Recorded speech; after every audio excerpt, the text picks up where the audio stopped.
ప్రభు నామునకు గంత కలుగునుగాక. కొరింథీయులకు రాసిన మొదటి పత్రిక 3వ అధ్యాయం 14వ వాక్యం మనం చదువుకుంటున్నాం. పునాది మీద ఒకడు కట్టిన పని నిలిచిన ఎడల వాడు జీతము పుచ్చుకొనును. ప్రియమైనటువంటి దేవునులారా, ఇక్కడ వాక్యం మనం గమనించినప్పుడు పౌలు భక్తుడు కొరింథీ సంఘస్థులకు అనగా మనందరికీ చెప్పేటటువంటి హెచ్చరిక ఇది. పునాది మీద కట్టబడిన పని నిలిచిన ఎడల జీతం పుచ్చుకొనును. పునాది మీద కొట్టిన పని నిలిచి ఉండకపోతే జీతం లేదని అర్థము. పునాది మీద అంటే మనకు కలుగుతున్నటువంటి ఆత్మీయ జీవితం గురించి ఇక్కడ చెప్తున్నట్టుగా మనం గమనిస్తున్నాం. ప్రతి కట్టడము ఒక పునాది మీద కట్టబడుతున్నదని మనకు తెలుసు.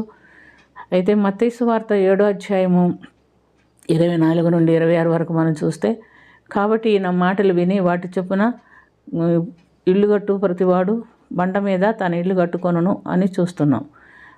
ఆ బండ మీద ఇల్లు కట్టువాడు బుద్ధిమంతుని పోలి ఉండును.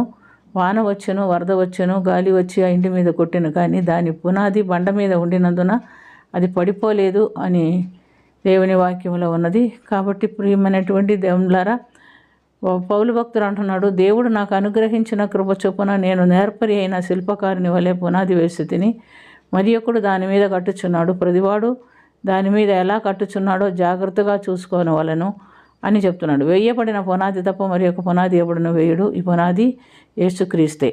ఎవడైనా ఈ పునాది మీద వెండి, బంగారము, వెలగలరాడు, కర్ర, గడ్డి, కొయ్యకాలు మొదలగు వాటితో కట్టిన ఎడల వాని పని అగ్నియే తేల్చును, అగ్ని చేతనే దాన్ని పని తేటపరచును అని మనం చూస్తున్నాం.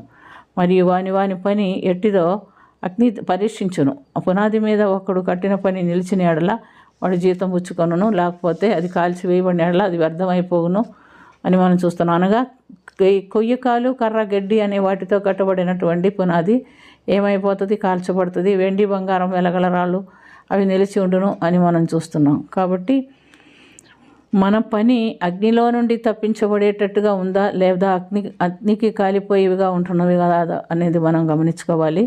ప్రియమైనటువంటి దేవునులారా, దానికంటే ఈ పని దేనికి పోల్చిందంటే దానికంటే అమూల్యమైన విశ్వాసం అంటున్నారు.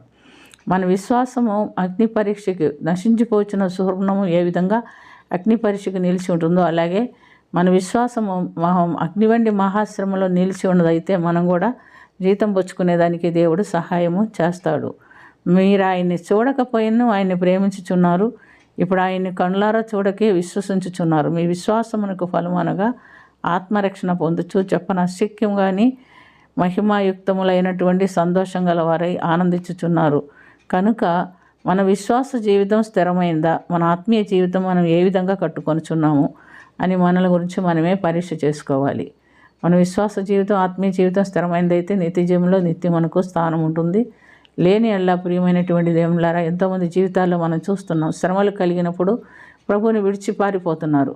ఆ దేవుడు మాకొద్దు, ఆ దేవుడు మాకు సహాయం చేయలేదు, అట్ట ఇట్ట అని ఏదేదో సాకులు చెప్పుకుంటా దేవుని ఎదురు నుంచి వాళ్ళు పారిపోతూ ఉంటారు.